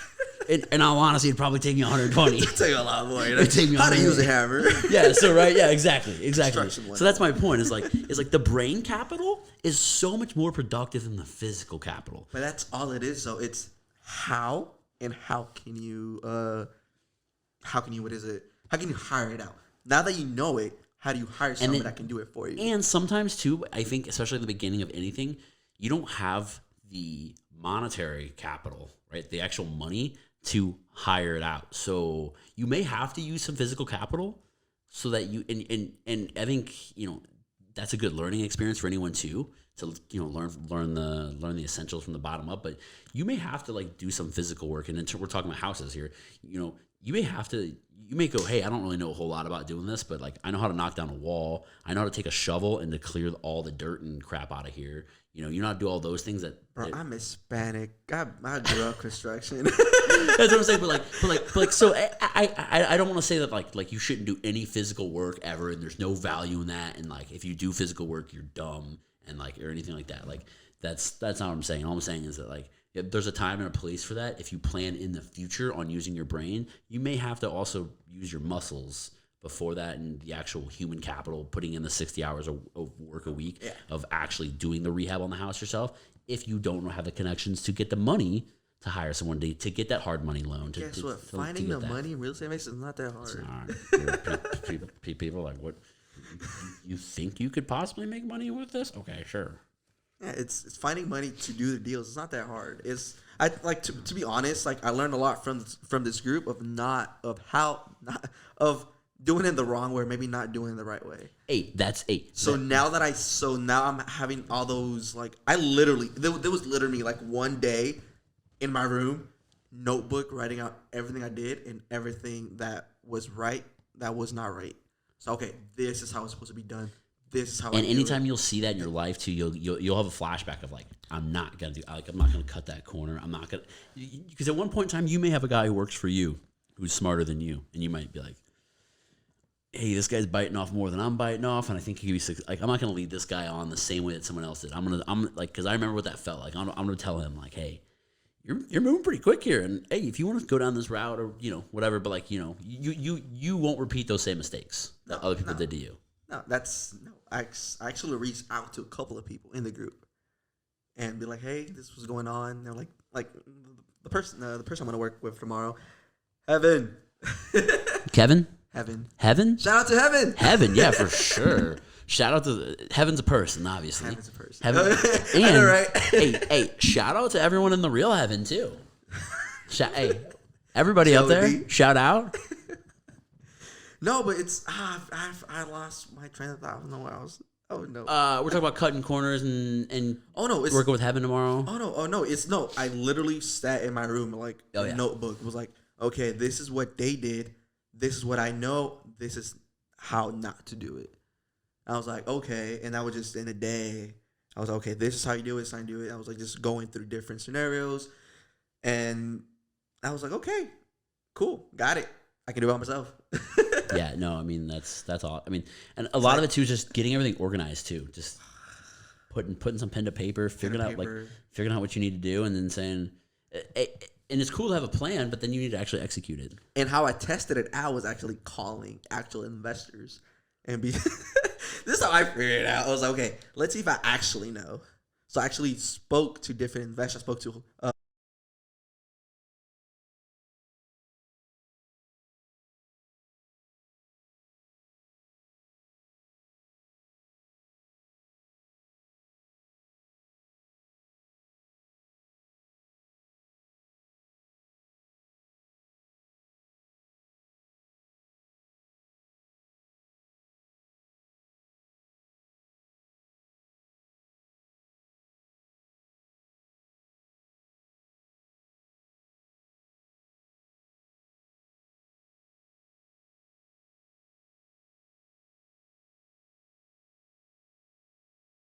don't know if you what wholesaling is, right? People that do wholesaling. I spoke to people that do buying holes. Spoke to rehabbers, and I would just have an hour conversation with them. Be like, hey, this is what I do. Just seeing if the lingo actually made sense. Yeah, people want to talk. People love to talk. People love. We're talking right now. People are watching us talk. or listen. Shout out to those 5. Hey, shout out to all 6 subscribers, including Guillermo. I don't want to leave him out. I'll watch it. I'll shout him out. Yeah, you're gonna watch it? All right. I'll like it. Hey, let's remember to like it and give it a little subscribe here. No, that's. I was okay. Let's see if I know my. Let's see if I actually know, right? So I actually just started calling actual investors and just had a conversation. Like Facebook or YouTube, or how'd you find these guys? Through other people, through Facebook, through just the Google. The old Everything's internet on Google. Ask Jeeves. Yeah. And just having a conversation. And then Quick question. Do you ever use Yahoo search or Bing? I use AOL. No, I'm kidding. But do you use anything other than Google? I don't know anyone who's ever like, yeah, I Binged it. I think that computer has Bing on it. Like the Windows stuff, yeah. Like yeah. That's like a Microsoft I used it once. thing. I was like, I know, it's just Google. Not the same. Although, just in terms of like ecom, excuse me, in terms of like ecom and conversion, they have higher conversion rates for like lower costs and stuff. And it doesn't really matter. I try to do drop I just don't know anyone who like Bings. They don't do drop shipping. But no, and once I had those conversations with those investors, okay, you know how medical jargon, there's probably TV jargon, right? If you know the jargon, if you can have that communication with people, you probably know your stuff, right? Yeah, you can usually have like a conversation just about life in general, like in terms of like your day to day, and figure out real quick if someone's fronting or. So the first investor I spoke to was about seller finance and how that works, and we're just talking about what he does. I'm like, and you were like, "Yo, real talk." Like, yeah, real talk. This is what I do. This is what we do. It was like a 20-minute conversation. It was pretty cool. I was like, okay, I know about seller finance.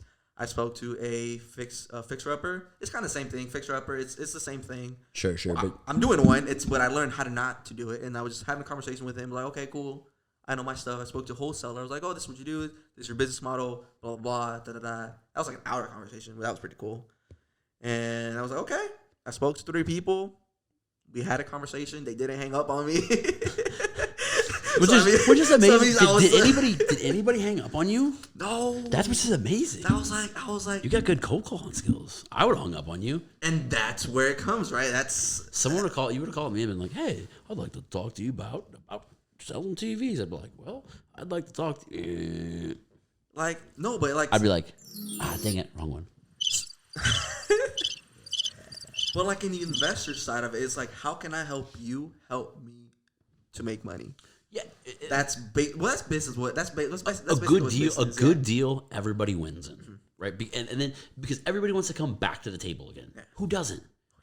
Like if it's a win for everybody, if we all win, it's like when 2 people hang out and they have a good time, right? Like they hang out again because they both had a good time. If only one person had a good time and the other person had a crappy time, they wouldn't hang out again.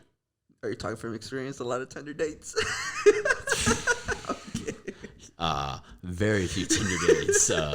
Not by my choice. If it was up to me, there'd be a lot of Tinder dates, but I don't think they like me. Something. You don't got that picture. No, the tuxedo one's on. I switched it actually to another picture. That's why you're in it.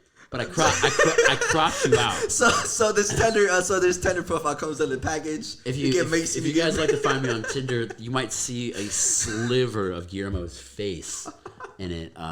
As when we were at one of those the CrossFit competition, the last one, Desert Games. Oh man, way out, like an hour or 2 away, or whatever. Yeah, was that where it was at? Yeah, it was pro. Yeah, it's far. It's further. I usually only travel about 3 miles from my house. This guy doesn't. You didn't even know they're freaking Smith right around the corner. Took it 3 years, but you found it. Okay. No, all right. We don't need to talk. Okay, like I'm a creature of habit. It shows right here. Creature of habit. All right. So anyway, deals closing up. You moving on. You found a new partner. Everything's good on the up and up. You got more deals coming up, or what are you currently working on? You got a few things closing, but what do you got this rehab you're starting tomorrow? Oh, rehab is probably be done in like I want to say middle of March. But I'm really, to be honest, probably the ending of March. End of March. So, and then what are your goals with that property? You gonna flip it? You gonna rent it? Live in it? So that one was the seller finance one, and then it's gonna be like a buy and hold. We have like 10 years till we pay back the homeowner. So we're gonna hold it for long term. Probably take some money out, use that to invest in other stuff. I mean, so many things, but it's Airbnb-able. It's rentable for that. But with everything going on, I might just. It's called house hacking. I might just live in one room and rent out the 2 rooms because the rent is like $739.99 that we owe the homeowner. $739. Like a month? A month.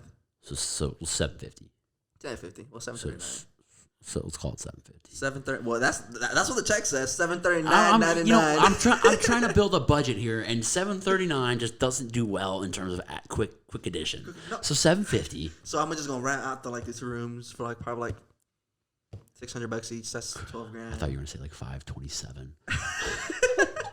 Come on, we just went over this. So I'm basically living rent free in there and just house hacking it, stuff like that. And then probably move out, just rent out the whole thing. That'd be cool. You could actually have women over your house.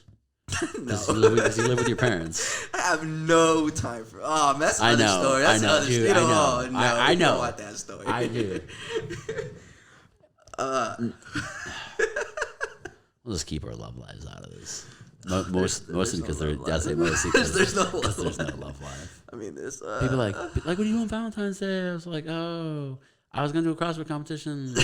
That's like a guy-girl thing, and then that girl didn't even want to do it with me. No, she got hurt. But it's still just on Valentine's Day, not that we're not like a couple or anything by any means, just a cross competition. Yeah, no, we just go to the same gym, and she just got hurt. But I was just like, I was your feelings out. No, just the irony. I was just like, what you get? Imagine that Valentine's Day. I was supposed to do a competition, and what you did last year for Valentine's Day? I usually do something really heavily fitness involved.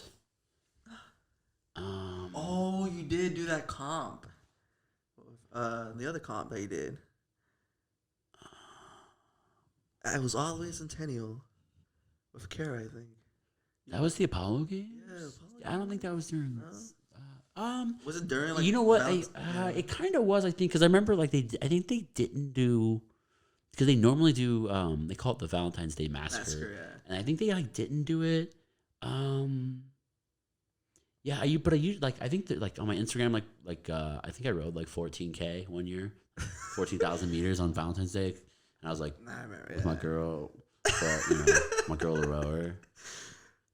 It kind of works out though. I haven't been consistently single the last 4 years, but I'm over when Valentine's Day rolls up, I'm single, and Christmas I'm single, and New Year's, and St. Patrick's.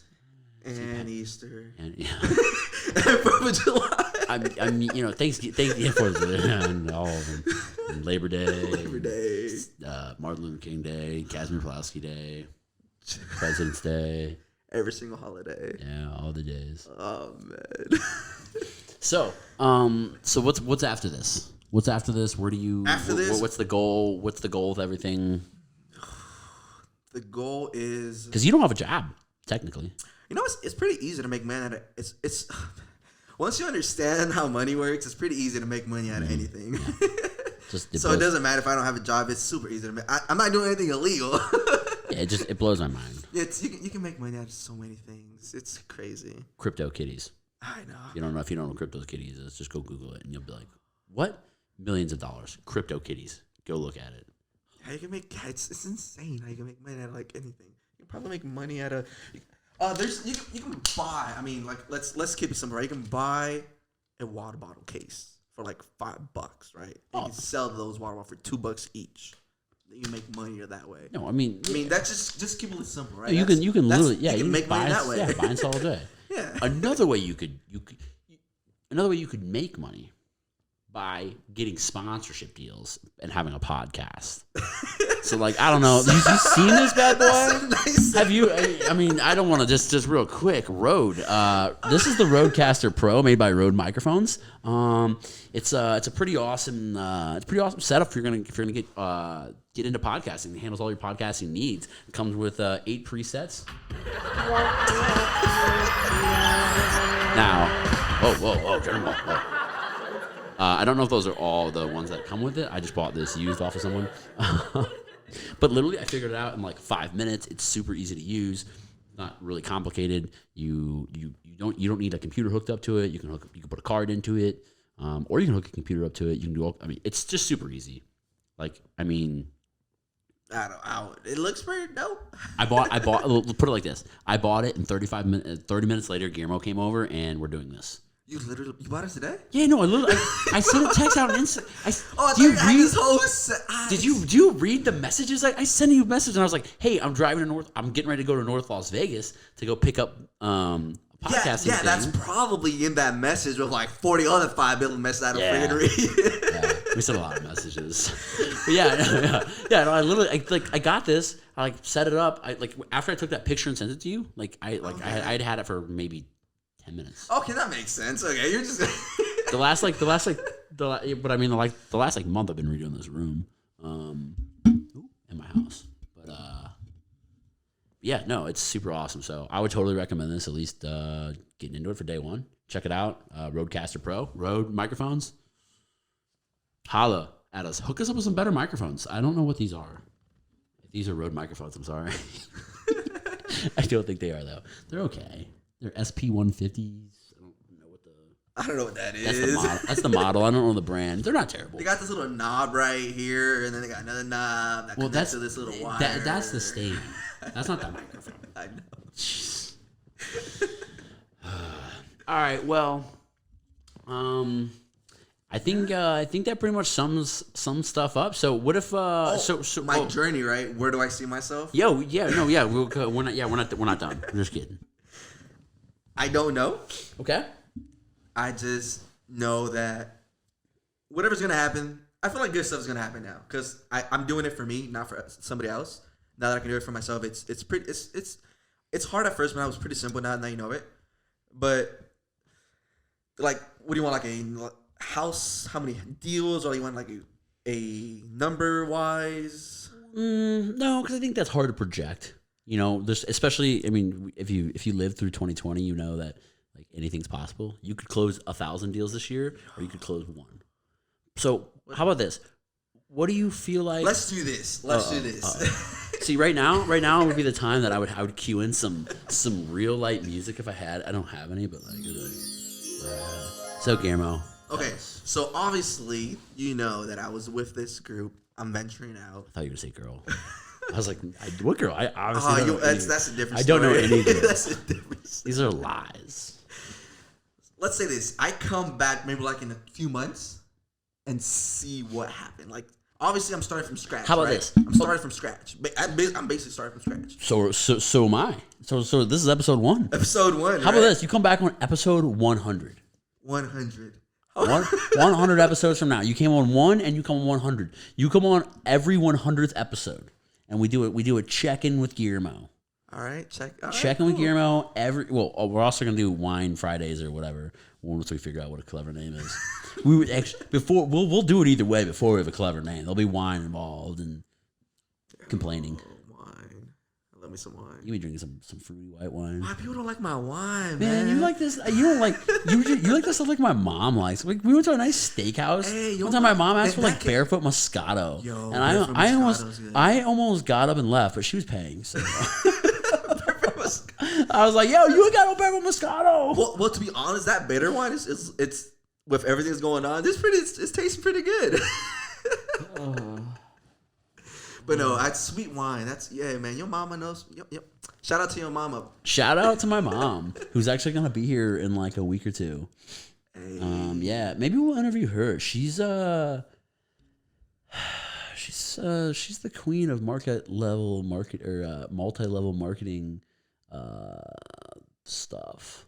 There you go. You get her on. Nah, I mean, yeah, when I say that she's the queen, she sold it all. Like, she sold the jewelry, she sold the diets, she sold the, I'm not into that. But she's done pretty well each time. But I think those are pretty short lived, and we all know the narrative behind that, and it's never anything you can do long period. And usually people just end up losing money. But hey, whatever.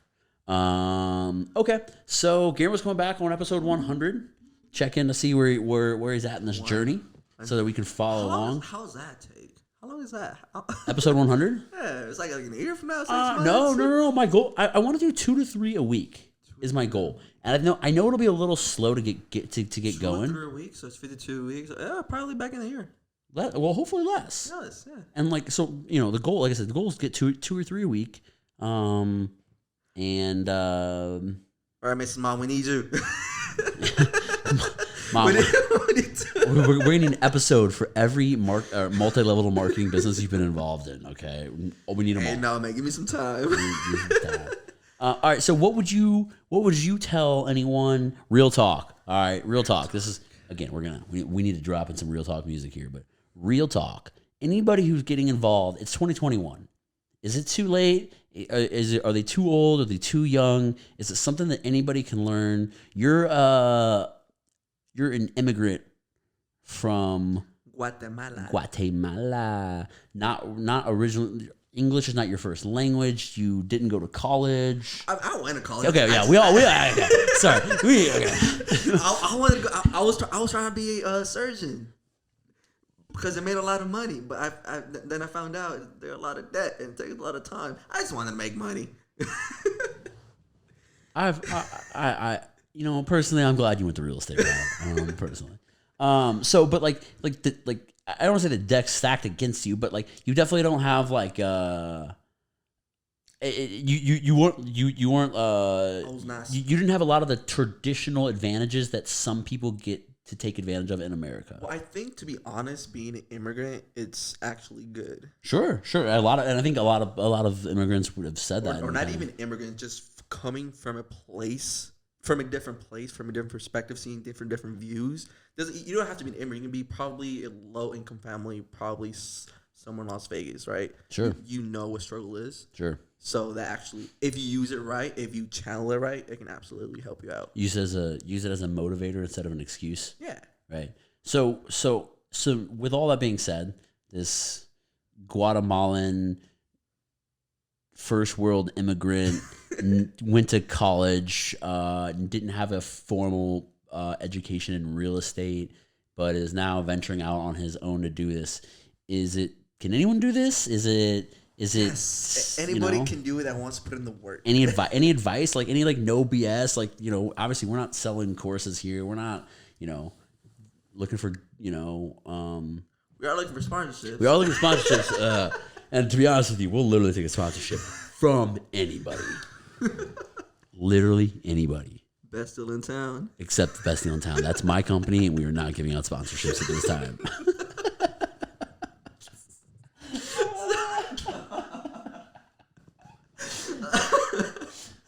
Okay, stop giving my money away and tell other people. Give some other people out there some inspiration who want to get involved in real estate. Where should they start? What should they do? If they're local in Las Vegas, maybe they have an opportunity. Actually, is there an email they can get a hold of you? Phone number, Facebook, but seriously, I'm not on any social media because all the time that I spent is I do have an email, but all right, how about this? If you want to get in contact with Guillermo, right?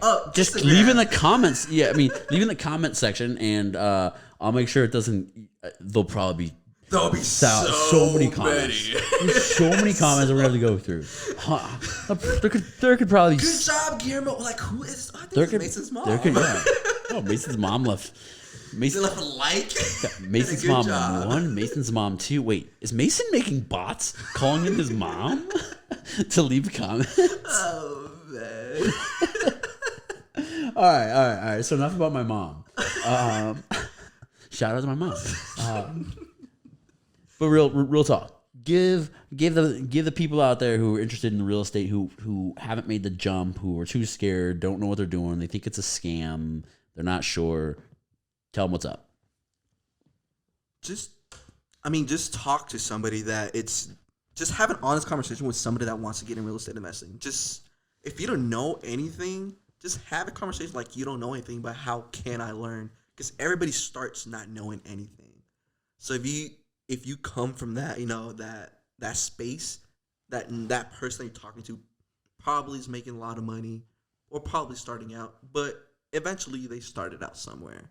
That's basically where you're going to start from. So just ask questions. And I would assume that no decently logical or empathetical person would if you went up to him and was like, hey, my name's Guillermo. I don't know a ton about real estate. I want to get involved, and I'd love to work with you. And I would like basically work for free for you, and kind of like you show me the deal, like show me. Like I'm not asking you to pay me to learn. And like real estate is like pretty cool because like you can bring different things that you know from different jobs or for like different experience, and you can bring that with you. Because like say you're a construction guy, you don't know anything about real estate. You know how to do construction, so maybe partner up with someone that's doing it, and then you can learn that way. So don't go out and just buy a house and flip it. Nah, do it. Why not? We got to start somewhere. Yeah. I mean, but like, no, don't go out. Just like by yourself. I was saying like don't do it. Don't just go out and do it. Like I mean, go like you recommend partnering up with people, talking, figuring it out. Like yeah, like start small. Like or if you have some big cojones, like if you want to do it like me and do that way, I don't recommend it because it's because it takes a lot. There's some people that just dive straight in. They're like, I'll figure it out. There's some people like, you know what? I need some guidance. Right. It just depends on the person. I can't tell people what to do. It just depends on how they want to get started. There's so many avenues. Just get started. Get started. Cool. That's great advice, I think, for for anything. Just get started. Like reach out to somebody. Like do something. Attend meetings. Meet people that are doing it. Get on YouTube. YouTube is. That's all. I met Ryan Pineda right there. Shout out to Ryan Pineda. Did you really? No, I didn't meet him. Oh, I was like, I thought you met him. I was like, I mean, I saw him. I probably should have told. Oh, shout out Ryan. No, that dude's a baller. He's pretty cool. He does like what you do, like on just like a massive scale. I think I watched him do a podcast with Graham. Shout out Graham. I slid into your DMs and still waiting for a response. Yeah. Come on, hey, man. I wonder. Let's see. Do you think I'm on scene? You think I'm on scene? I don't know. Let's see. He's not even that far down. Like Graham, I matched so few people that you are 1, 2, 3, 4, 5. You were 7th down on my list, and that was 5 days ago. Ooh, Sean Kelly. Shout out Sean Kelly from Jersey Champs. Kicking off the NBA Top Shot phenomenon, which if you're not a part of that, get a part of it. It's awesome. Nope. All right, so at least Graham didn't leave me on scene. I did send him my first YouTube video that he didn't watch, which is awesome. But I said, yo, dude, I want to be on the Iced Coffee Hour. I like it better than your main channel, honestly. I do. I like podcasts more, like, and his little sidekick, crap. The little kid, I forgot his name. He's not little. Well, Jack. There we go. Jack. Yeah. Jack's hilarious. Jack's like funny. he's like the perfect like counterpart co-host to that setup. So, and then I was like, "Welcome to Vegas. I'm local and the business owner here in town. I probably popped up on your news feed from my store, Best Deal in Town. Shout out Best Deal in Town. If you need a TV or an Apple product, check us out. Because we're the number one electronics store in Las Vegas. And then I was like, I'm starting. Oh man, I made a mistake. So I'm starting a YouTube channel called Business Ish, and it's not even called Business Ish anymore. Now it's called Business Breakdown. Maybe that's why he didn't respond because he didn't even read it. You got to read it to respond, So then I was like, so I said, I started a YouTube channel called Business Ish. Once I get to 15,000 subscribers, can I get a guest spot on the podcast? Nothing. Hey. So I sent him a video. My first YouTube video, which is still my only YouTube video. Will soon be my second after this podcast goes up. And then I followed back up with, I'll see you in 9,999 subscribers. I love it. So, he's local. So maybe I'll get him to come over. There you go. Yeah. All right. Well, this was cool. It's pretty fun. This was fun. I did not know you just bought this like 30 minutes ago. Yeah, no, yeah. I literally just bought this. I had it for a while. Well, not 30. I didn't buy 30. We've been talking for an hour and a half plus the first memory card. Remember that we had to switch out? Oh, yeah. Yeah, so I think that one only went for like 16 minutes. So if you add that onto here, I mean, this thing's going to be about an hour and 45. 45. Yeah. That's pretty decent long form for our first podcast. Well, for the first podcast. Hey man, Guillermo will be back. He'll be back in episode 100. He'll also we're gonna do I don't know, something about we'll figure it out what the name's gonna be. But it's gonna involve wine and an open forum to complain about whatever you want. Like like, even if I don't agree that you should be complaining about it, I'm going to complain about it with you. If you're like, who's gonna complain? Just about life. You got 6 people. Bro, okay. I've been to a lot of bars and restaurants. I've listened to one person complain in a full bar for 8 hours straight. I guarantee you, 6 people. Were they 6 people, were they students? And all the people, what? Were they students? Hey, it don't matter if you were a student, if you were middle-aged or an old man, they all complain. And women. Hey, we don't judge. I don't know if women complain because they don't come around me. So, fun fact. Hey! All right, well, guys, thanks for coming to the first episode of Real Talk. Guillermo was our first episode, our first guest ever on episode number 1. So we thank him for coming out. Again, if you guys want to get in contact or have any questions for Guillermo on how he got started, and or if you need help with anything related to anything that he said in terms of finding someone who will help you make the right decision for the situation that you're in, not the right decision that makes them the most money. So if you guys want to talk to Guillermo more about that, leave a comment below. If you guys like what you saw, leave a comment below. Like, subscribe. We got to get the subscriber count into double digits. Right? That's the goal. That's the goal. We're trying to get to 10. All right, guys. So with that, Real Talk's out of here. We're out. We'll see you in the next episode. We out. That's